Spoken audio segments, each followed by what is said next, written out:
to HSC Sylvie. In today's biology video, we are going to be covering macromolecules. Let's dive right in. What exactly are macromolecules, you may ask? Well, macromolecules are large organic molecules, and they're made of smaller blocks, you can say, called monomers.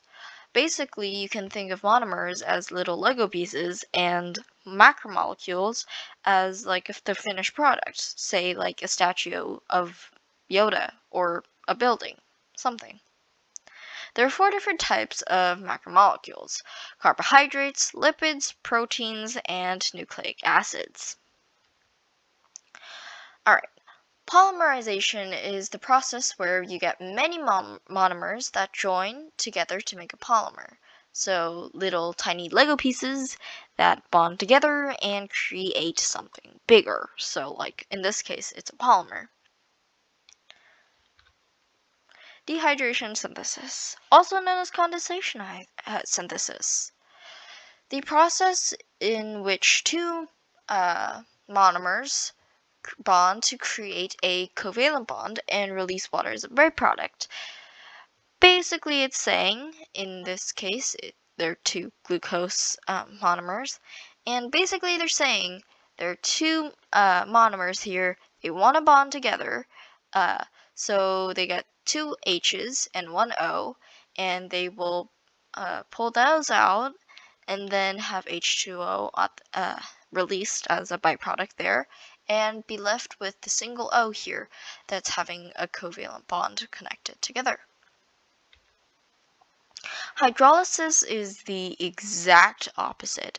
It is essentially the reversal of dehydration synthesis or condensation synthesis, whichever you want to use. Basically, you start out with a covalent bond where monomers and then that bond is broken with the reintroduction of water. So in this case it's O, but H2O comes in and you have OH and HO and 2 separate monomers. When we're going to talk about macromolecules, you probably want to know the basic elements of life. There is a simple acronym, CHNOPS or CHNOPS. I prefer to use NHCOPS, which reminds me of New Hampshire cops for some reason, but those are 2 great ways to memorize them. C stands for carbon, H stands for hydrogen, N stands for nitrogen, O stands for oxygen, P for phosphorus, and S for sulfur. Now, these are very important and you probably want to memorize it. Alright, let's dive right into carbohydrates.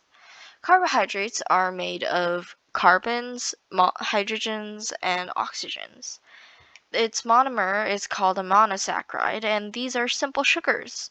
And right over here, you have 3 really common monosaccharides, like glucose, galactose, and fructose. Its polymer is a polysaccharide, and these are usually starches. Carbohydrates are the main source of instant energy for living organisms, so short-term energy. And this happens through cellular respiration, where you get glucose and you break it down through cellular respiration and you get ATP out of it. And if you didn't know, ATP is essentially the currency of energy, and it's what organisms can actually use. Glucose, C6H12O6, is a very common example of carbohydrates. Carbohydrates are, if you think of it, bread, rice, things like that. Carbohydrates are also used for structural purposes. Lipids. We gotta love lipids. Lipids are like the special child of all the macromolecules. They have a lot of functions and they're pretty unique too. Lipids are made of carbon, hydrogen, and oxygen. The special thing about lipids is that they do not have monomers, and they are the only macromolecule that does not have monomers. It's made of triglyceride and 3 fatty acid molecules. I know, real fancy, right? Lipids are also hydrophobic, which means they don't like water and they are non-water soluble. They don't dissolve in water. Lipids have many functions. There is the long-term store of energy. So like if you think of our fat stores in our bodies, lipids also do a lot in cell membranes. They are the structure of it. So if you've ever learned about the phospholipid bilayer, lipids obviously take a very big part in that. Lipids are also used as steroids or chemical messengers, and lipids are also used as waterproof coverings. So think of wax on leaves. Saturated and unsaturated lipids are pretty different. Saturated fats have hydrogens attached at every point possible in the carbon chain, and they are usually solid at room temperature. Unsaturated fats, however, have fewer hydrogens, and they have at least one double bond in the carbon chain, and they're also typically liquid at room temperature. An example of a saturated fat would be butter, like right here, and an unsaturated fat would be olive oil, like here. Over here, you can see the structure of the lipid. You can see that this is the glycerol. These are the 3 fatty acid molecules, and in this case, they're all separate. And through condensation synthesis, or dehydration synthesis, they all bond together and release 3 water molecules. If you zoom up on the 3 fatty acids, you can see that these first 2 right here are saturated fats, which are generally more unhealthy for you. And down here you can see that this is the unsaturated fat, which is generally a bit more healthy for you. Also, you can tell that these are different because over here you can see that hydrogens are connected to every single possible place on the carbon chain, and do not have a double bond between the carbons in the carbon chain, but down here in the unsaturated fat, there are fewer hydrogens, and also there is at least one double bond. Over here you can see the phospholipid bilayer, the fatty acid tails, and it's pretty important because this is what makes up your cell membrane. You can get into the fluid mosaic model and whatnot. It's really interesting. Check it out. Alright, proteins. Proteins are the things you generally think of when you're thinking of building muscle or muscle building or working out a lot. Alright, proteins are made of carbon, oxygen, hydrogen, and nitrogen. Their monomers are amino acids, 20 different types. And amino acids you've probably heard of a lot on nutrition bottles and supplements. It's pretty cool. The polymer is the polypeptides, or are polypeptides. Their functions, proteins' functions, are to act as enzymes, which essentially regulates the reaction, like the rate of the reactions in chemical reactions. Proteins also work in transportation. So in the cell membrane, you can see that proteins work as little pumps, so you can get things in and out of the cell.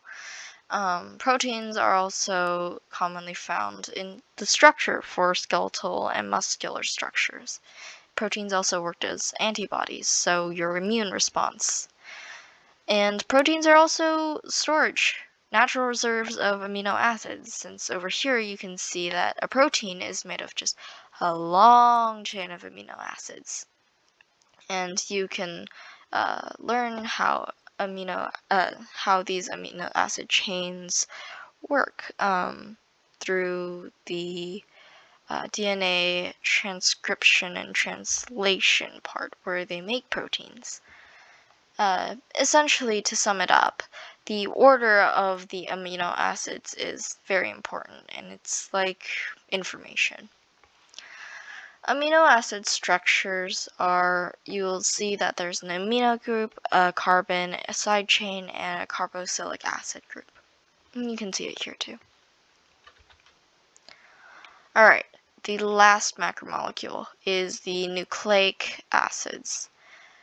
These are made with carbons, oxygens, hydrogens, nitrogens, and phosphorus, which is almost the full assembly of the organic elements, which is kind of cool in my opinion.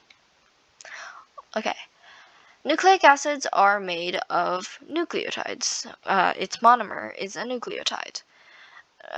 Nucleic acids are, you'll see the structure, there is a phosphate group, a pentose sugar, and a nitrogenous base, which has either, between these 5 choices, A, T, C, G, U, or adenine, thymine, cytosine, guanine, or uracil.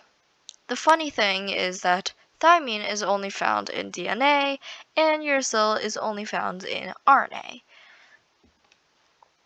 The polymers for nucleic acids are polynucleotides, and these polynucleotides are usually more commonly referred to as RNA or DNA.